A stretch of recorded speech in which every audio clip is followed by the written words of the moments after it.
How to use Spotlight on Snapchat. Spotlight is Snapchat's short-form video platform like TikTok or Instagram Reels where you can post and discover viral content. Here's everything you need to know how to use it effectively, from uploading to going viral. First, open Snapchat. Now, once you are on your home screen, swipe left to the Spotlight tab. Now tap on Create. Then tap on upload a video from gallery. Now once you upload a video from your gallery, you can tap on preview. Okay, once you tap on preview, you can add music to it, like tap on this music icon and you can add music from here. You can also use filters from here. You can add lenses or text to enhance your clip, like add text from here.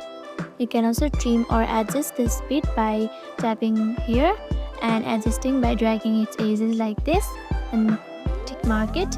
Now once you are done editing your video, tap on send to and tap on OK.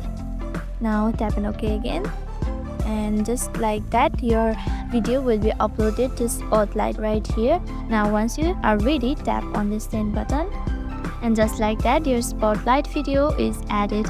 Now if you want to see your Spotlight video, go to your profile again. Once you go to your profile, you will see Spotlight and Snap Map right here. Tap on it to see your Spotlight video. And that's it. This is how you add a Spotlight video on Snapchat. Super easy, right? I hope this video was helpful for you. See you in the next video.